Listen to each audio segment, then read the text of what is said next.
Yes, it's Tales from the Jails, John G. Sutton. And here we are at Christmas Eve. So I've been asked to talk about a little bit about what Christmas was like in the prisons. Well, it was basically, a very sad time for a lot of the inmates because obviously they're locked up in jails and in the cells and their families are elsewhere. So obviously there's a little bit of tension there. So the idea would be to ease off the tension and generally speaking break the ice with the inmates, and try and make it as least stressful as it's possible. So the staff did try that, generally speaking. Of course, after they'd been out at lunchtime, came back pissed. I mean, things were a bit different then, weren't they? But anyway, let me start off with Christmas Day at Wormwood Scrubs. It was C2 landing and I was in charge of the dinner for that day. I wasn't making it, I was just in charge of the delivery of the dinner, the serving of the dinner. And I've told this story before, but it's an interesting story. I had to make sure that it was all went off without trouble, So I thought, well, I will ease tension a little bit. So we'll have a little choir singing some like Christmassy songs, So when people come down, it just seems a little bit friendly.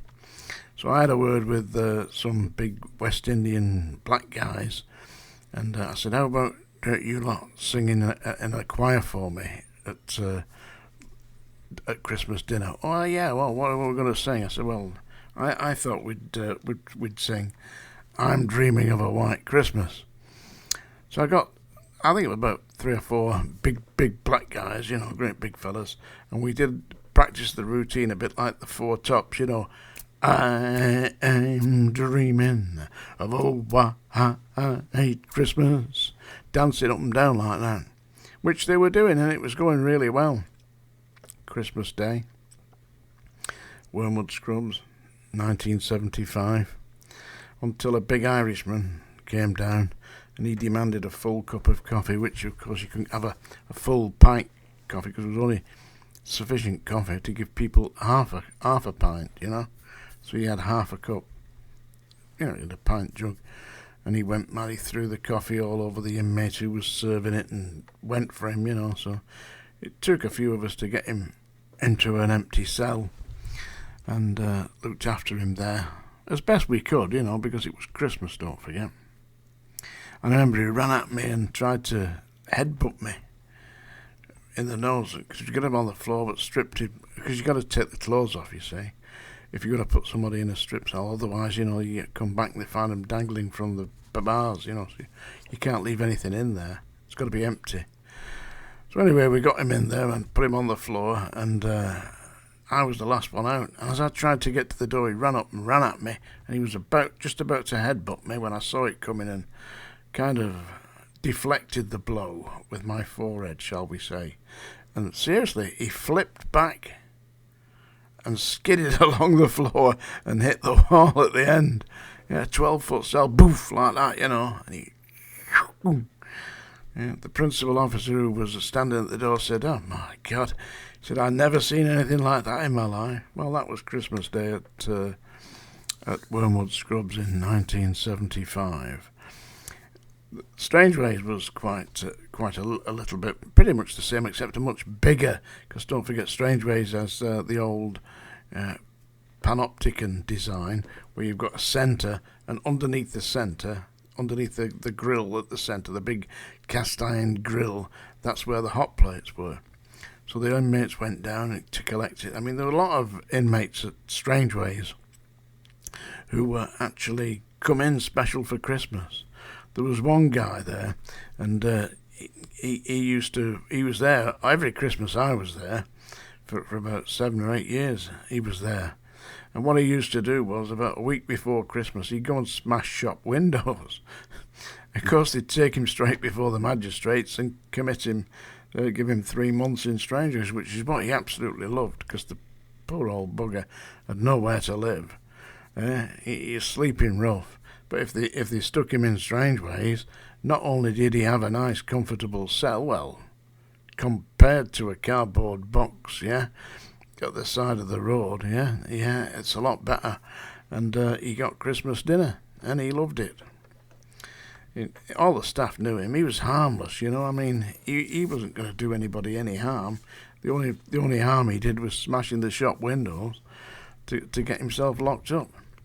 He was a regular at Strangeways. There were quite a few regulars at Strangeways, but generally speaking, it was a rather subdued atmosphere because obviously the prisoners were missing their families.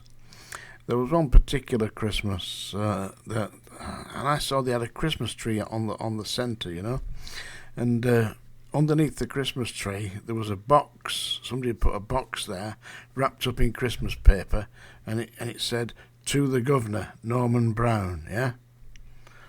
And of course it came Christmas Day, and Norman Brown was on the centre, yeah, of the prison, and they're all wanting him to open his Christmas present, well, whatever it was, you know.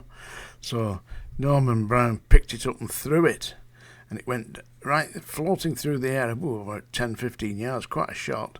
Yeah, he threw it, and it landed on I think it was on B wing, on the floor at B wing, and it broke open, and it was full of horse manure. Seriously, yeah. Norman Brown didn't even look at it. We were all pissing ourselves laughing. Merry Christmas, we were all shouting. Then everybody went to the pub. And that was quite a scene. Well, it was the bar, you know, the wallop in the ale back, you know. I didn't myself, personally, because I couldn't stand drinking at dinner time. I couldn't stand it, mainly because my bladder wouldn't hold it, you know. If I'd had 2 or 3 pints, I'd not be able to do my duty. It'd be suffering from the wet leg syndrome. But basically, Strangeways Prison at Christmas was slightly quiet.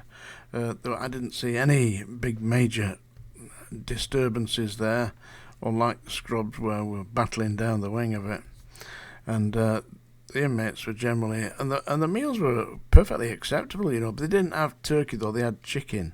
You know, they had a proper piece of chicken, and it was nicely done as you can imagine, catering for 1,500 people, 2,000 people. You can imagine that takes some doing. But the cook and bakers did it, and they had Christmas pudding, you know, and all the rest of it. So, yeah, I didn't hear anybody making complaints about that at Strangeways. But that brings me to the next part, which is, of course, anyway, I do wish all the viewers here a very Merry Christmas, and stay away from Strangeways. Maybe in the next few years we'll see it turned into a museum. I seriously hope so. I intend to be there for the opening, yeah? We'll see. Oh, what's that? Yes, folks, it's the Song Dinger. Stop that. Oh, right, here we go. I'm not going to sing you a song, though. I'm going to recite you a version of a very famous poem. I might give you a little song after, anyway. We'll see about that. This is Christmas Day in the jailhouse.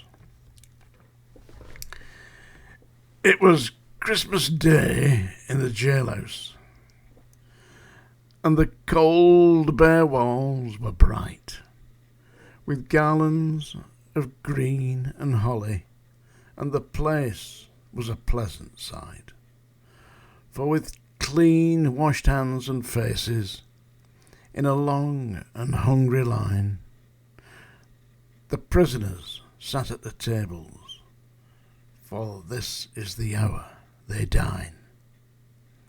And the jailers and their truncheons, although the wind is cold, have come in their hats and jangling chains to watch as their charges eat, to smile and be condescending, put pudding on tin plates, to be hosts at the jailhouse banquet they've paid for with your rates.